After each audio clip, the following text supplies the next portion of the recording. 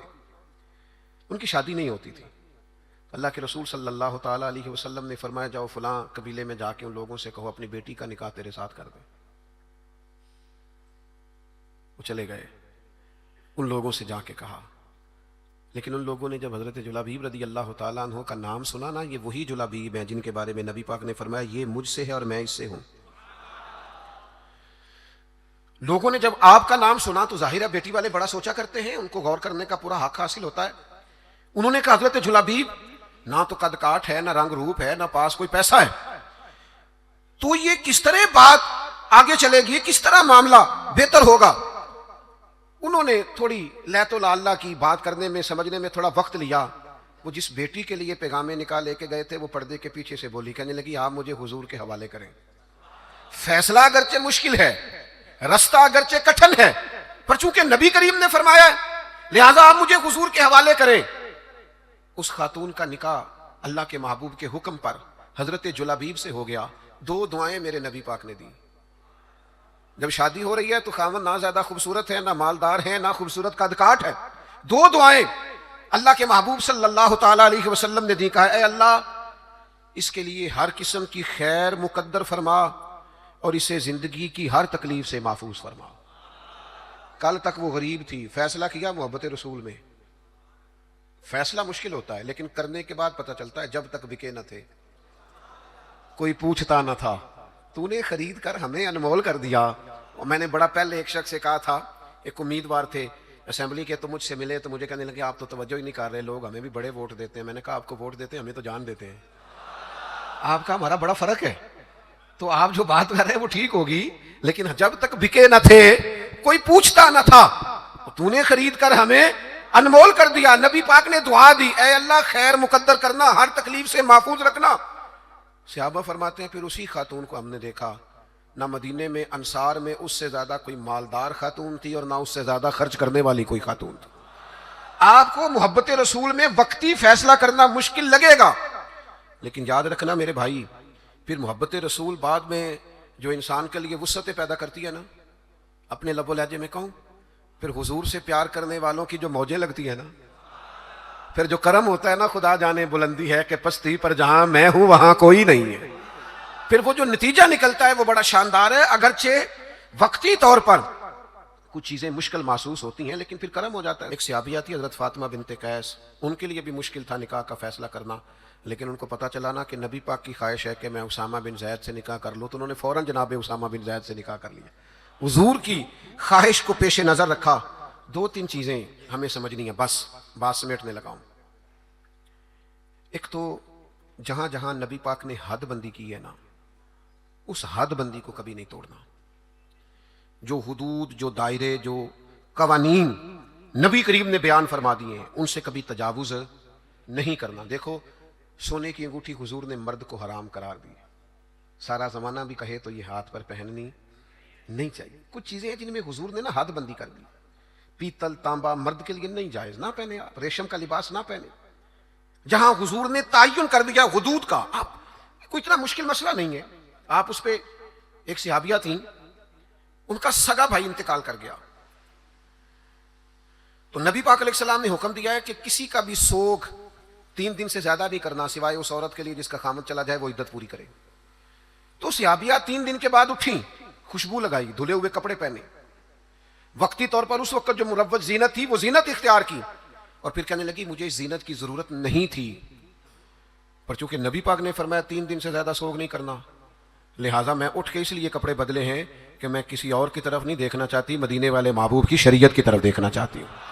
جو حدود نبی پاک صلی اللہ علیہ وسلم نے ہمارے لیے مقرر فرمائی ہیں ان سے کبھی بھی ہم نے تجاوز نہیں کرنا. دوسری بات یہ ہے کہ محبت رسول کا ہم سے تقاضا یہ ہے کہ جب رب رسول کو راضی کرنا ہو نا، پھر اپنی ذات نہیں دیکھنی. میرا قد بہت بڑا ہے تو فلاں سے معافی مانگوں، میں اتنا بڑا آدمی ہوں تو اب میں جھک جاؤں، مجھے اتنے لوگ جانتے ہیں تو اب میں جناب تھوڑا سا اپنی گردن کو جھکاؤں. عشق رسول میں نہیں ہوتی.